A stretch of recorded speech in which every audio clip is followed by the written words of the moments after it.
Welcome. If today is your first time seeing me, my name is Bridget and welcome to my channel. On this channel, I share my homemade food recipes and I share food recipe from all cultures.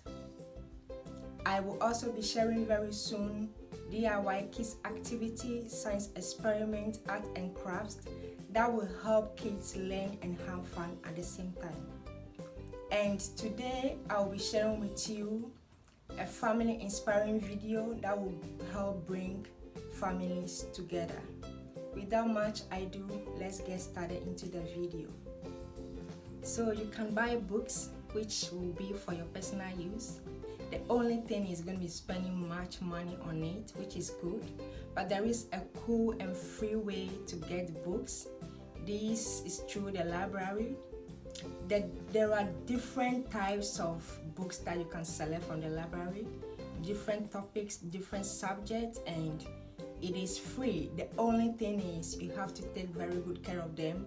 After reading, return it, and you can borrow some more books for your little ones to read. So these are some of our personal books. We use them for story time or just for individual reading for the child. In the library, you can select from different sections and choose according to the child's reading level.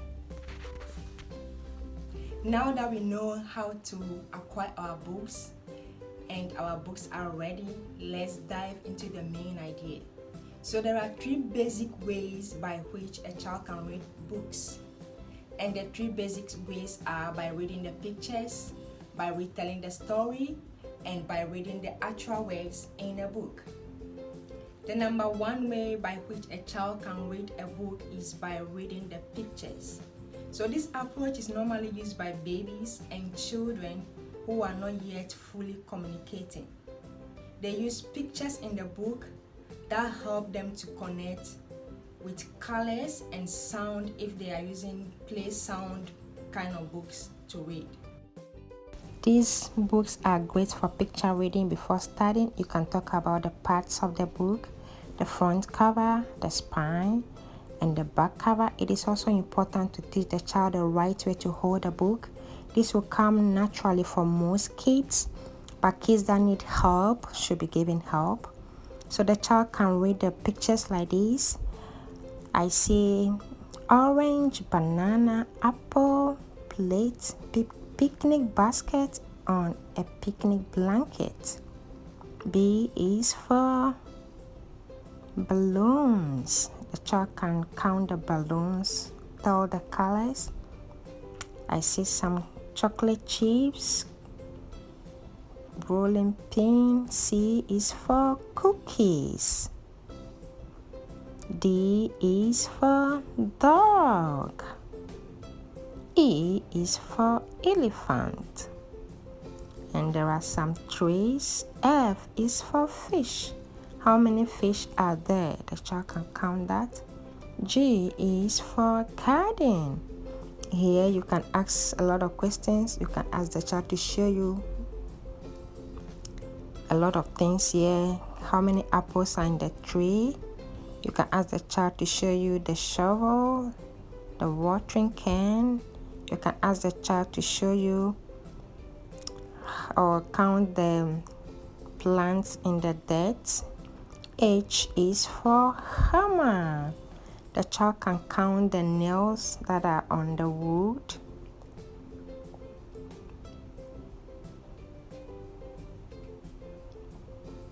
One, two, three, four, five, 6, 7, 8, 9 nails.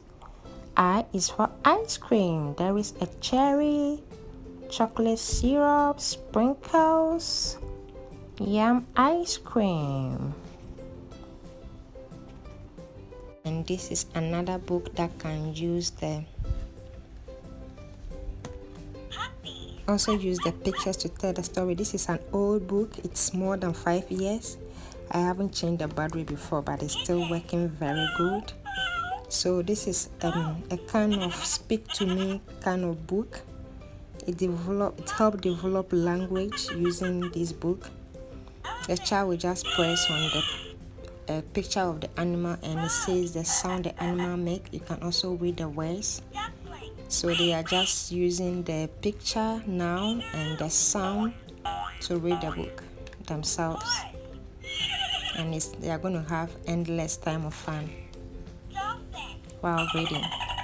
The second method by which children or a child can read is by retelling the story.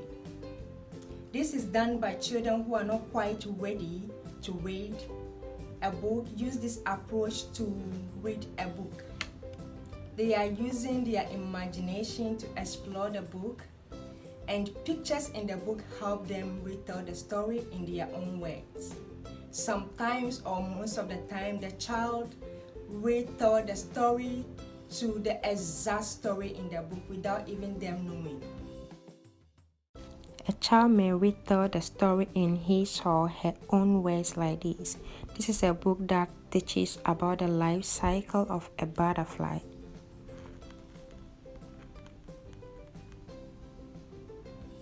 The sun, and there is some bubbles with different colors.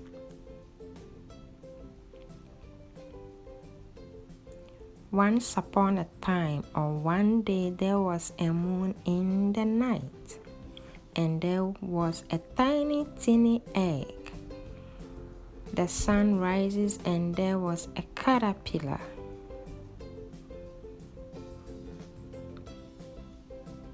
The caterpillar was looking at the sun. Then he ate one apple.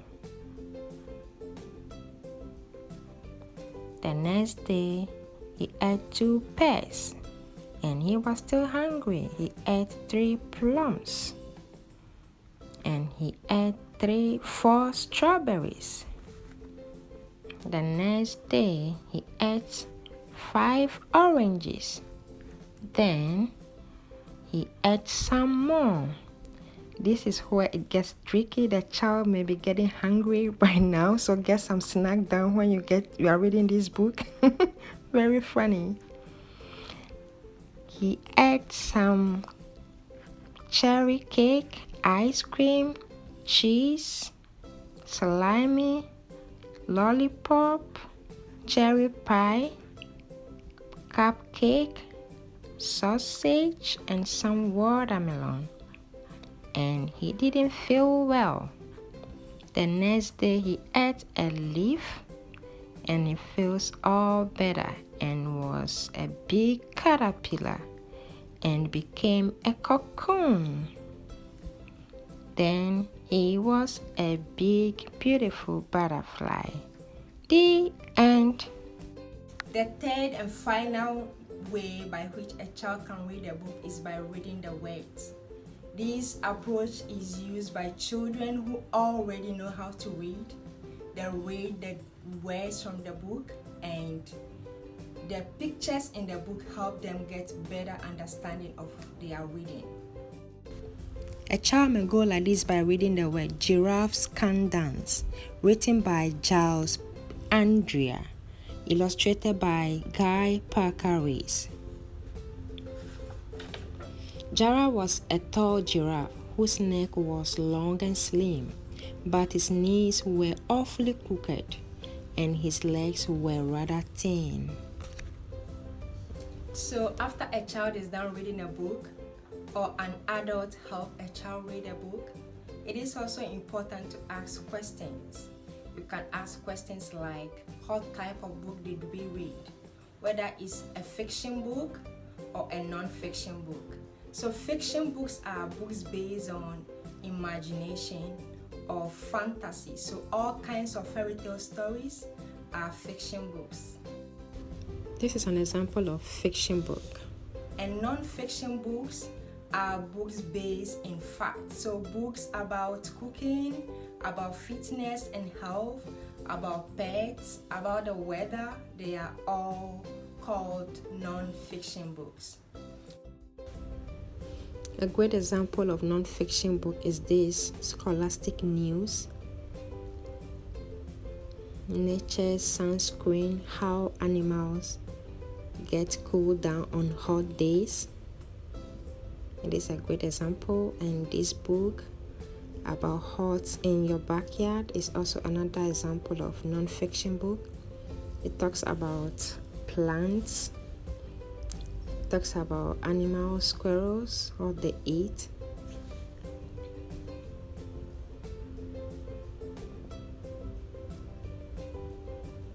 And also talks about how to grow green grass. There are a lot of topics in this book, so this is an example of non-fiction book. It talks about real life things, about food, animals, how animals can get air, and it's a great book. So you can also talk about the characters of the book. You can also go ahead and ask questions like, what is the setting of the book? It means the environment in which the book is written. You can also go ahead and talk about the theme, which is the main idea of the book. So asking all these questions is going to help the child better understand the book. And when they go to school, in the school library, or they go to the public library, it's going to help them select their book, and they know what to expect in those books because they already have idea about all those facts. Here I'm just making a book for the little ones to draw their favorite part of a book after reading it, to illustrate the pictures and tell me about their favorite picture, to connect the picture with their favorite part of the book. You don't have to do this. I'm just using a regular A4 sheet, printing sheet, and a construction paper to do the cover, and a paper clip to just put the book together. So they can use this to draw, they can write. You can also use a composition note for them, or a journal for them to keep for this purpose. So these are two books that I like so much. They are wipe clean books. You use a damp cloth to wipe the writing using a dry erase marker, and the child is going to have pen control, tracing and writing over and over again. This particular one is for toddlers, so the child can trace the shape. The child can make the lines and anything that is in the book. It's an endless thing. Multiple children can use it. That is what I like most about it. So you can write and wipe clean anytime. I'll check and try to put the link down below where I bought it. I bought it from Amazon. I will check and see if I can get it. It is another one. This is for alphabet and connecting letters, and it's also the same thing, wipe clean, and you can use it anytime. It is an undeniable fact that a child's reading skills are very important in their success in school and life in general. It is recommended that a child read at least 20 minutes a day, starting from kindergarten. This will help promote their frequency in reading and enhance their speed of reading. Reading also stimulates the child's imagination and expand their understanding to the world around them. Reading also helps develop language by enriching their vocabulary bank, and it also helps them acquire good listening skills. So it is important to encourage our little ones, the babies, the toddlers, the young one, to read at least 20 minutes a day, or anytime they want to read. Let's encourage them. Don't be afraid to give books to the babies. Supervise them and encourage them to read, because reading is a freedom. When they know how to read, they can go anywhere. They will not ask for help. They are able to read and communicate well. So we have come to the end of our discussion today, and the three main ways by which a child can read is by reading the pictures, telling the story, and reading the words in the book. If you like this video and you want to see more of this video in the future, subscribe now, and please remember to share. And I can't wait to read your feedback about how your little ones are reading and how you are helping them become better readers. I can't wait to see you in my next video. Be safe and take care. Bye.